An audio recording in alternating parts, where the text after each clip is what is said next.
Good morning, people. This is Hemant Kumar, teacher of anthropology and political expert and कथावाचक। पिछले कथा में हमने जो प्रद्युम्न की जन्म की कथा हमारी चल रही है और पिछले कथा में हमने यह देखा था कि कैसे गुरुदेव के आदेश पर अग्नि से उत्पन्न हुई कृतिका ने प्रद्युम्न की माता भानामती और उनके पुत्र यानी प्रद्युम्न को जलाकर भस्म कर दिया था। इसके बाद की हम कथा आज शुरुआत करते हैं। तो कथा की शुरुआत आज ऐसे होता कि जैसे ही भगवान श्री कृष्ण और माता रुक्मणी ये सब लीलाएं देख रही हैं, तो माता रुक्मणी कहती है कि हे प्रभु, आपने भानामती और मेरे पुत्र की रक्षा क्यों नहीं किया? भानामती आपके शरण में आई थी, आपने भानामती और मेरे पुत्र की रक्षा क्यों नहीं किया? तब प्रभु ने कहा कि हे रुक्मणी, तुम देखो भानामती वैसे ही सुरक्षित है, देखो उस जगह पे वैसे ही है। भानामती को सुरक्षित देखकर और प्रद्युम्न को सुरक्षित देखकर माता रुक्मणी बहुत हर्षित हुई और प्रभु के साथ वो दोनों रुक्मणी के और भगवान श्री कृष्ण दोनों मिलकर भानामती के पास जाने की इच्छा की। इधर भानामती उस कृत्य को, उस घटना को घटते हुए देखकर भगवान विष्णु को लाख लाख धन्यवाद देने लगी और कही कि हे भगवान विष्णु, हे भगवान श्री कृष्ण, आपकी कृपया से आज मैं और मेरा पुत्र जीवित बचे। कोटि कोटि धन्यवाद दे ही रही थी कि तब तक भगवान श्री कृष्ण और माता रुक्मणी वहां पर पहुंची और कहा कि हे भद्रे, आंखें खोलो, मैं तुम्हारे भक्ति भावना से प्रसन्न हूँ, तुम आंखें खोलो और देखो हम तुम्हारे पास आए। रुक्मणी और भगवान श्री कृष्ण को देखकर भानामती बहुत प्रसन्न हुई और कोटि कोटि धन्यवाद दिया। भगवान श्री कृष्ण को रुक्मणी जी को भानामती ने नमस्कार किया, अखंड तपस्विनी होने का आशीर्वाद दिया और भगवान श्री कृष्ण ने भी तथास्तु कर उनका अभिवादन किया। भगवान श्री कृष्ण से वार्तालाप होती रही और तब जो भानामती थी, भानामती ने कहा कि हे प्रभु, मैं आपके द्वारा माया विद्या दिए जाने की वजह से मैं आज अपने पुत्र की रक्षा कर पाई। भगवान श्री कृष्ण बहुत प्रसन्न हुए और कहा कि हे भानामती, अब तुम अति शीघ्र इस प्रद्युम्न को अपनी रसायन विद्या से बहुत नवयुवक बना दो और यंग बना दो, ताकि प्रद्युम्न और संभरासुर का हम युद्ध करा सकें। इस तरह से भानामती ने भगवान श्री कृष्ण की आज्ञा मानकर एक एकांत पहाड़ियों वाली जगह पर जाकर प्रद्युम्न को अपनी रसायन विद्या से बड़ा करने के लिए अनुष्ठान प्रस्तुत करने लगी। अखंड जो यज्ञ था उसको हवन करने लगी। भानामती ने अपनी रसायन विद्या को प्रयोग करने से पहले अग्निदेव, जलदेव, वायुदेव और समस्त देवी देवता जन को आह्वान किया। अग्निदेव को भी आह्वान किया, उसके साथ ब्रह्मा, विष्णु, महेश समस्त देवी देवता जन को आह्वान करके और उनसे प्रार्थना की कि हे प्रभु, अब मैं इस जो घटना चक्र है, ये प्रकृति का जो नियम है, उसको मैं कुछ क्षण के लिए बहुत तेज गति करने वाली हूँ। इसलिए हे ब्रह्मदेव, हे पालनकर्ता भगवान विष्णु और हे विनाशकारी महादेव, आप सबकी आज्ञा से मैं ये जो कठिन कार्य है उसको आपकी सहयोग की जरूरत है, मैं इस कार्य को करने जा रही हूँ। समस्त देवी देवता जन भानामती को यह कहा कि हे भानामती, तुम अपनी यज्ञ का अनुष्ठान करो और प्रद्युम्न को बड़ा करो, किसी को कोई दिक्कत नहीं होगी। यही प्रकृति का मांग है कि भानामती, तुम प्रद्युम्न को तुरंत विकसित करो, तुरंत नवयुवक बनाओ अपनी रसायन विद्या से, ताकि संभरासुर से ये जो दैत्य है उससे हमारा प्रद्युम्न युद्ध कर सके। इतनी बातें सुनकर समस्त देवी देवता जन से प्रार्थना करने के बाद वो अग्निदेव, वायुदेव इन सबसे चर्चा कर रही थी और आज्ञा मान रही थी कि प्रद्युम्न को बड़ा किया जाए। तभी जो अग्निदेव थे और बाकी समस्त देवता जन थे, उन्होंने कहा कि हे भानामती, प्रद्युम्न को बड़ा करने से पहले हमें इसे स्नान करने की जरूरत है, स्नान कराने की जरूरत है, जिसमें हमें 7 नदियों का जल बहुत पवित्र है, उससे हमें यहाँ पे नहाना होगा।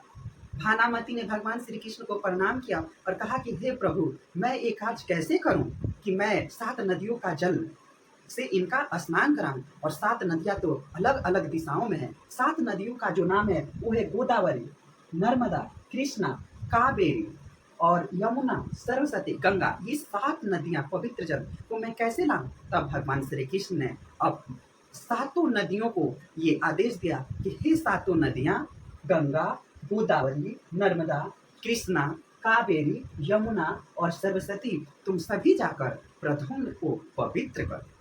सातों नदियाँ ने भगवान श्री कृष्ण की बातें मानी और वो स्नान कराए। रसायन विद्या का प्रयोग इधर भानामती करने लगी और उधर देखिए क्या होता है। उधर जो गुरुदेव थे, संभरासुर के गुरुदेव थे, वो कठिन तपस्या कर रहे थे ताकि वो प्रद्युम्न को मार सके। और उनको ये आभास हो गया था कि मैंने प्रद्युम्न को कृत्या के द्वारा उनका क्या कर दिया हूँ, उनका वध करवा दिया हूँ। परंतु तभी जो काल पुरुष था, वो काल पुरुष आकर गुरुदेव को ये बातें बता दिया था कि प्रद्युम्न और भानामती बच गया है, तुम्हारे जो यज्ञ है वो व्यर्थ है, तुम भानामती और कामदेव का स्वरूप प्रद्युम्न को नहीं मार पाओगे और नहीं मार सकते। तभी जो गुरुदेव थे वो अपनी यज्ञ तपस्या से एक बहुत ही विशाल वज्र गदा का उत्पन्न किया और उस गदा को प्रद्युम्न को खोज कर मार देने की शक्ति प्रदान की।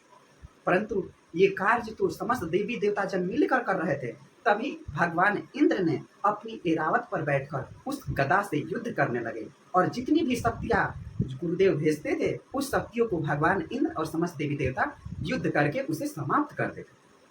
तभी इधर क्या हुआ, जो भानामती का पति जो था भानासुर गुरुदेव के पास बैठकर ये सारी लीलाएं देख रहा था और भानासुर वहां पे बैठा था। तभी गुरुदेव से मिलने जो संभरासुर था वो गया।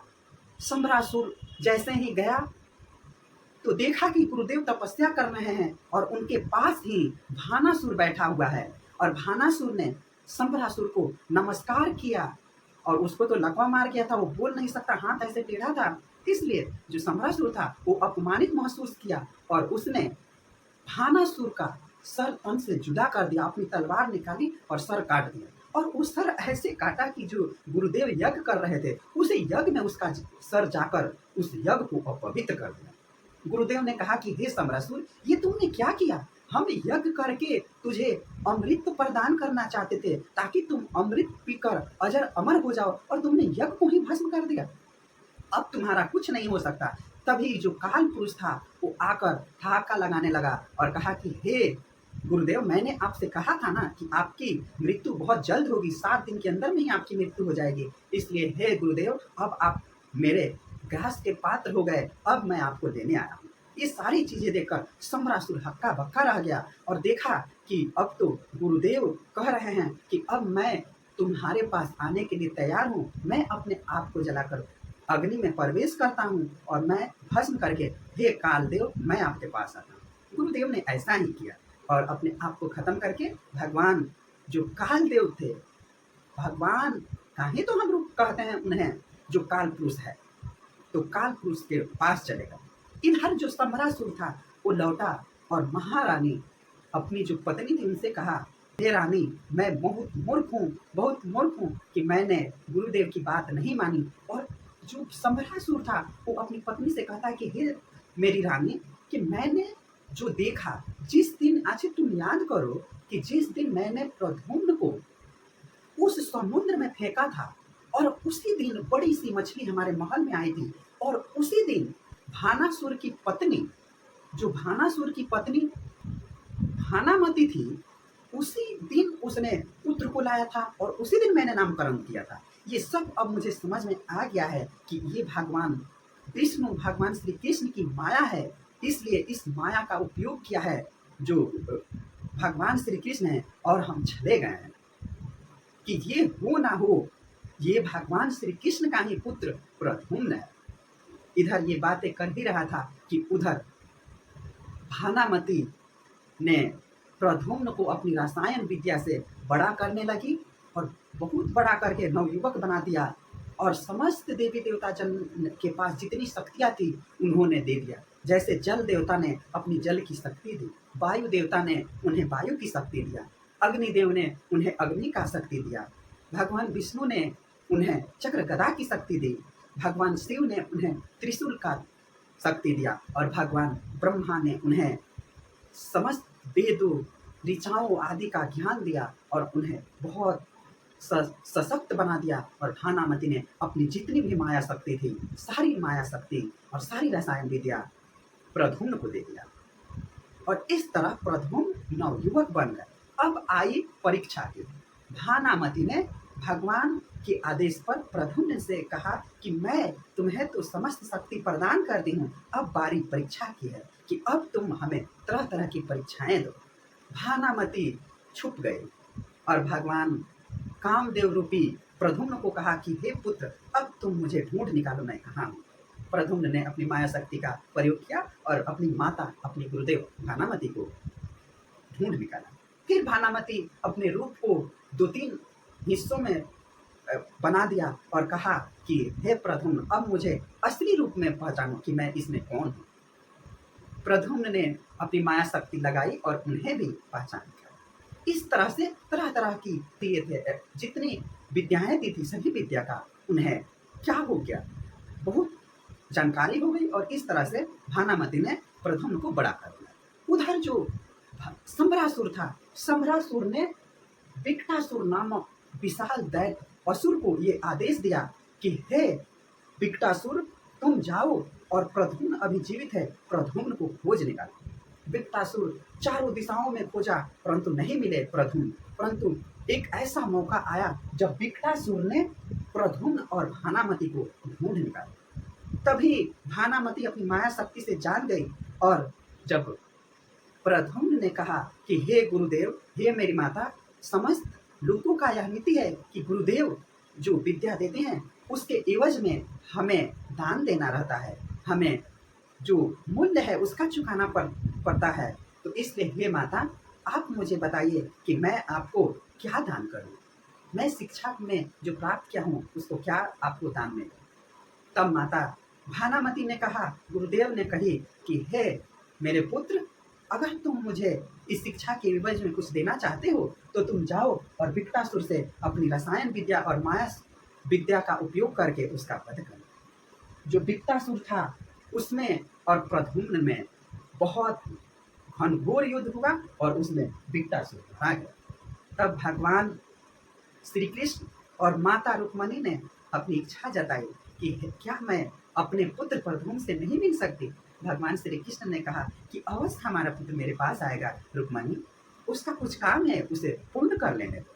रुक्मणी ने कहा कि मैं कितनी अधीर हो रही हूँ, मैं कितनी अधीर हो रही हूँ अपने पुत्र से दर्शन के लिए कि आप कैसे समझेंगे प्रभु, मैं एक माँ हूँ। भगवान श्री कृष्ण ने कहा कि तुम्हारी इच्छा जरूर पूरी होगी। इधर जो प्रद्युम्न थे उनका युद्ध और विकटासुर का जो युद्ध था वो घनघोर चल रहा था। विकटासुर का वध होने ही वाला था।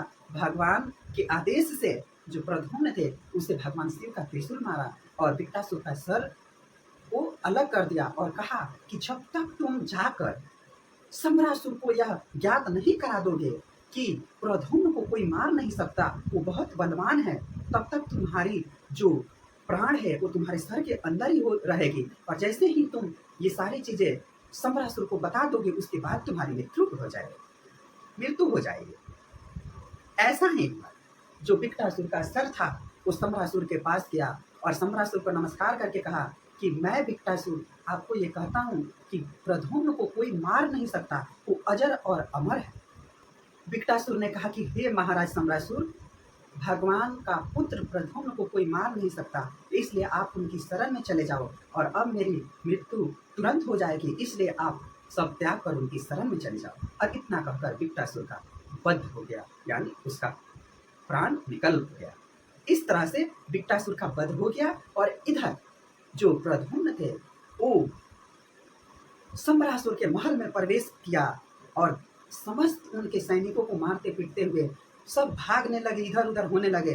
तभी उन्होंने अपना परिचय इस तरह से सम्भरासुर के आगे किया कि कभी अपनी माया से उसके राजमहल में वर्षा कराने लगी, कभी यज्ञ का प्रकोप दिखाने लगा, कभी समुद्र को ला दिया, कभी बारिश ला दिया, कभी घनघोर बादल बिजली सब चमकाने लगे। इस तरह से जो प्रद्युम्न थे अपनी सारी लीलाएं दिखाकर सम्भरासुर को आश्चर्यचकित कर दिया और इस तरह से सम्भरासुर बहुत आश्चर्यचकित हुआ और भगवान प्रद्युम्न का कामदेव रूप का उन्हें उनका परिचय पूछा।